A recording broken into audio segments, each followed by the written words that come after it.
Good morning. This week we're going to be focusing on research methods, or how psychologists gather data to support or refute their hypotheses. And a couple of students have asked, if we're not a major in psychology, why is it important that we study this stuff?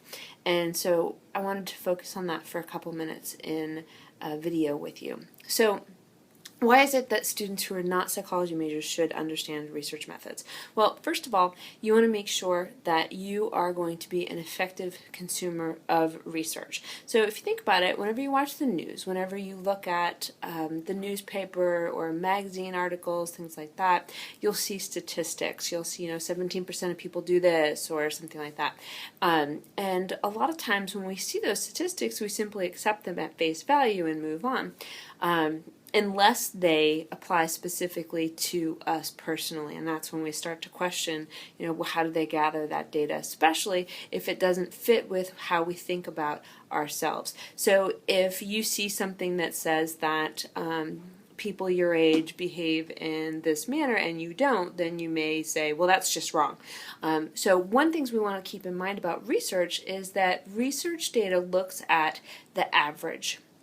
So when I'm gathering data, if I gather 5,000 participant surveys and I analyze that data, what I'll find is that some people, and we're going to think about, a bell curve. Some people are going to be what we call the outliers, which means that they're going to be on the extreme ends, and then some people are going to be in the middle, and they're going to be around the middle as opposed to directly in the middle. So when we do our statistics, when we recognize that the average of this group says that they sleep for 6.2 hours, does that mean that you have to sleep for 6.2 hours? No, it doesn't.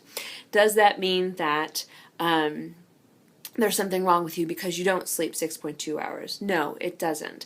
And I've had a lot of students say, well, that research is wrong because I disagree with it or because it doesn't fit with what I do. And one thing we want to keep in mind is that's what we call a testimonial. An individual saying, this is what I do, so this is right, is a testimonial. A testimonial is really a case study with a sample size of one person. And what we know about research is that case studies with a sample size of one person cannot be generalized to the larger population. So from one person, we can't say all people behave in this manner. Whereas if we look at a sample of over 6,000 participants and we see that the average number of hours of sleep is 6.2, then we can say with pretty good clarity that many people are going to sleep on average 6.2 hours. So we want to keep in mind as we're looking at research results that the results represent the average of that sample. They don't represent each individual data point that we gathered from those 5,000 people. They represent a conglomeration of those data points. And many times what we'll see is that instead of finding people who actually sleep 6.2 hours every night, we'll find people who sleep 6.4, and then we'll find people that sleep 6, and so the average there is 6.2. So rarely are you going to see someone that sits directly on the average.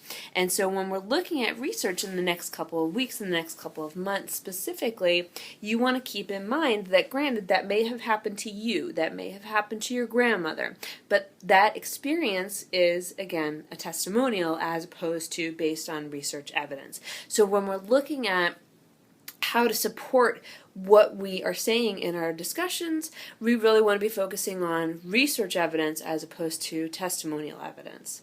Hope you guys enjoyed the research methods chapter this week. If you have any questions, feel free to ask. Definitely send me an email, give me a call during my office hours, and we can chat about questions relating to research methods. Thanks.